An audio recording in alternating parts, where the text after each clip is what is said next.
Is swapping an old fan motor going to save you time and money? Maybe, maybe not. Depends on how you value your time and whether you like solving problems, I do, or just throwing money at them, which is still your time. Haste makes waste, but sometimes it's better to just pay to make it go away. But most of the time it's not, at least from what I've found.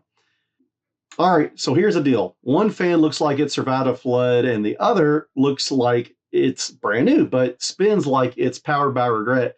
So I did what any halfway handy homeowner would do.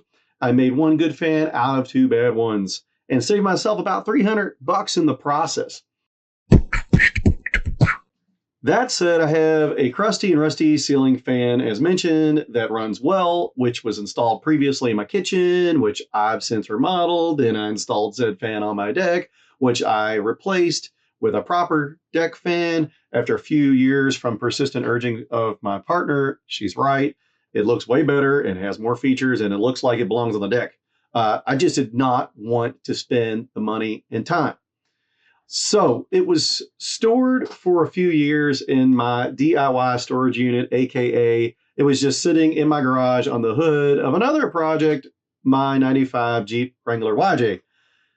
So my plan is to combine these two and make a good one. I guess you all figured that one out, right?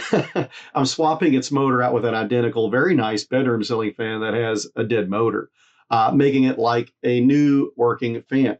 These are Westinghouse low profile fans, which I love. They last forever and are economical, not sponsored. So you might be asking, how did you break it? Well, suffice it to say, maybe I'll put a little cut scene in here. Too many times things swinging up and smacking the fan blades. You think it'd break the fan blades, but it actually broke the motor over time. The advantage, no opening boxes, no packing foam to deal with, and immediately discarding the instructions like we all do, and no calls to any contractors or waiting on anybody. Not throwing shade at the contractors. $0 spent, just a little know-how, some basic tools, and spare time getting over yourself. So let's get into it further. Before making any deeper conclusions and wasting time, let's first test the fan itself. The switch works fine on the wall. The switch works fine on the fan itself for the fan blades. And let's toggle the reverse and forward switch as well as we move the fan blades by hand and check for anything stuck in the motor. But we know that's not the issue. Regardless, still checking that out. Now the power, nothing. The fan light works, but there's no spin, just a low hum from the induction or fan motor. Voltage tester pin says power's good from the wall switch to the fan's junction box. The breaker panel checks out fine. So it's not the wiring, it's the fan's motor. So you could just say at current, it's just a light fixture pretending to be a helicopter. Next, we're going to uninstall the fan. And so uninstalling a fan is really easy. But it just depends. If your fan is 2 stories up, you're going to have to get a huge ladder. But for most of us, we can stand on the bed like you see me here. Just don't drop it on your face or let the glass hit the floor. Ask me how I know, or any friend of yours who's an electrician or home contractor, and they can tell you some stories. All that said, I've been in and around craftsman, creative, and DIY work for roughly 35 years, owned and operated a remodeling company, and have been a homeowner for 20 plus years, for better or worse. So I've learned a thing or two that may help you all out, or you might find interesting, or throw me some shade in the comments section. This a-hole couldn't be more incorrect, and we'll have a laugh about it. Tiny soapbox time. Saving money as a homeowner. People always say something, you've heard it, we've all said it too. Time is money, or my time is worth more than that, or never pay someone else to do something you could do yourself. Well, which one is it, right? So it depends, right? And I've said those things myself so many times in the past, but in recent years, I've found a different approach to what those anecdotes mean for me and how they apply. Little story here. We as a family went through some very lean times. How about you, right? The things break and you can't afford to have it fixed or replaced, so you just deal with it, right? And without these tools, these hands, we would have had less family vacations. We would have had gone into some serious debt. The kids would have had less opportunities. less family celebrations and Christmas and birthday presents and memories, et cetera, et cetera. So I have to remind myself, why am I spending an hour and a half of my life messing around with a couple of old ceiling fans when I could just throw them away and get them online and they would arrive at my door, right? But first, let me say this. It's difficult owning a home. It soaks up your time and money just like that. It's even more difficult if you don't have tools or basic skills. So perhaps this little silly rundown might help you get acquainted with some of the ins and outs. In this case, just a simple swap of a ceiling fan motor, which you may not have thought of, right? Some people don't think of that. Once it's dead, it's dead. There is such a concept as social obsolescence. I don't want to get into that here. Look it up if you don't know. But I'm tired of that rat race and I'm getting off of that hamster wheel. My jam is my jam. My house is my house. The people I invite over, they should enjoy my company. I should enjoy theirs. I should be hospitable to them. And if they start worrying about the nice things I do or don't have, maybe they aren't my friends, right? Like, I don't know how else to say that one, but you know what I'm talking about. So another factor, it's increasingly difficult if you aren't resourceful or don't have the resources, or those resources are shrinking, right? And haven't developed handy skills to create, fix, upcycle, install, and yes, budget for total cost of ownership. Like a house, you have to budget for the whole thing. Just because you can, just like a car, just because you can pay for the thing doesn't mean you can afford it, right? The homeowner's insurance, the yearly maintenance, the electric and water bills, and all the things that go in with home ownership. And Lord forbid you got homeowner association fees and all these other things in certain areas. Not my jam. Good for y'all, not for me. Not my thing. And I will say it can be extremely treacherous purchasing such big assets if you don't have the will or the resources. So my mantra, if I'm not fixing my own home and always paying someone else to do it, why not just rent? That makes more financial sense. And I think like if I had to do it over again, I would have more strongly considered that. But here we are. And I've done my own stunts for 20 plus years now, ever since I've owned a home. And we've saved tens of thousands of dollars. Now, granted, I did pay some folks to do my roof, money well spent. And that is also part of the strategy to home ownership. What percentage or how many of these things can you do yourself or with your friends and family, or just put off, or just say, I'm happy with that for now, versus the things you actually have to get done on a home. The most important thing about a house is the roof. Once again, time is infinitely more valuable than money. But if it's going to come out of your ass either way, time, talent, or treasure, we might as well apply some skills and solve a problem. Purchase your freedom back. If you take care of the things, they take care of you. Tiny soapbox done.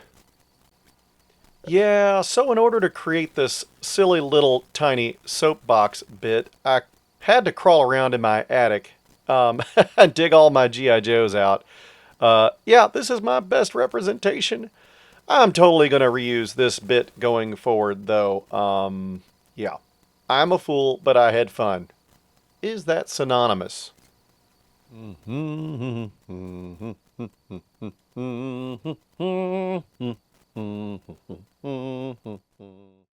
Up next is the bench test, or I'll just call it a sanity check. So, checking it out while we've got it on the bench here, I hot wired it to see what would happen. Sure enough, the motor hummed once again. And as I knew it, I got a tingly feeling when unhooking my half-ass test rig. So don't do that.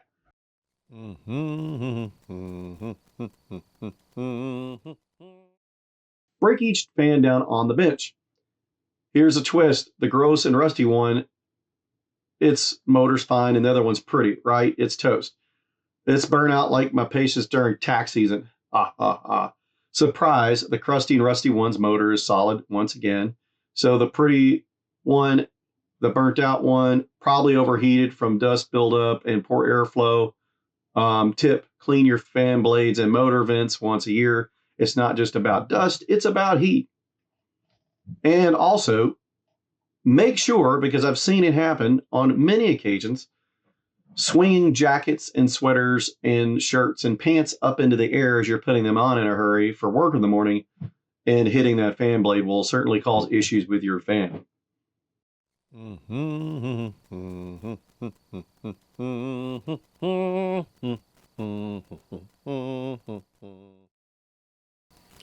As many of you know, if you've ever worked on anything, and I mean like anything, crafts projects, automobile work, remodeling, yard work, like what is it? Like 50% of the time is going back to get more tools and more fittings and more materials to finish the job, right?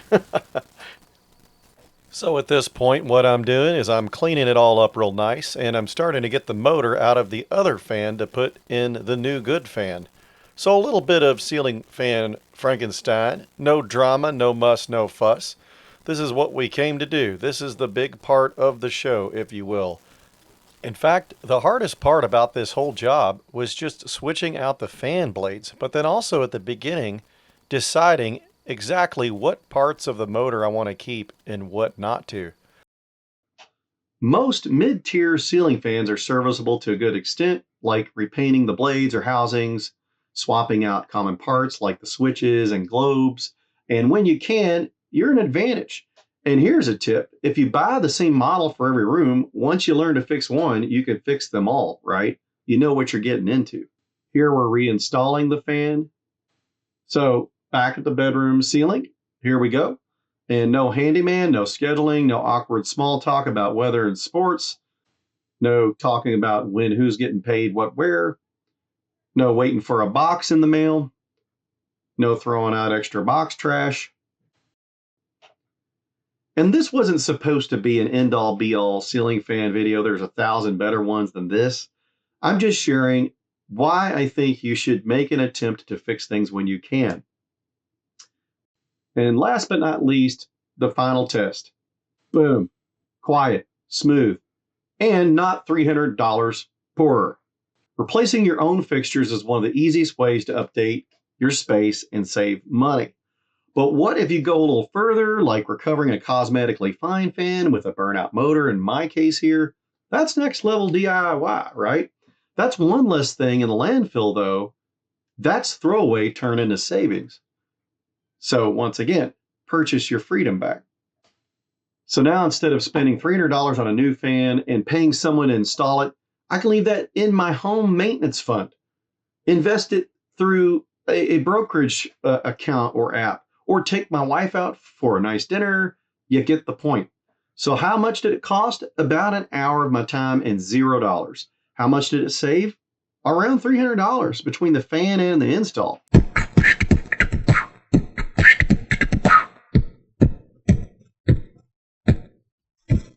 I don't know. Why not? Close enough. Whatever. You're still here? You must have forgotten to click something quick enough. Yeah, just like that Ferris Bueller joke. If you haven't seen that at the end of the movie, go check that out. I'm not going to relive that thing here right now.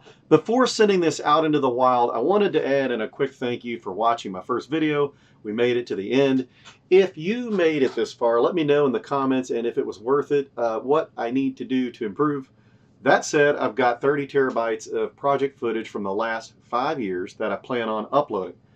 I write and edit these myself with my own brain parts. No slop involved other than my own lack of skills. Hopefully some of my DIY polymath experience stories can help us with this is how we can have nice things and get our freedom back. So if you want to buy me a coffee to help fund more videos and my editing tools, that would be cool. Really no worries though on that. Just know that I like my coffee dark, as in drawn from a pool of dark energy that seeped through a crack in our reality from a soulless, unliving alternate universe, or referred to as intenso in some other languages. Until then, stay informed, stay connected, and stay healthy.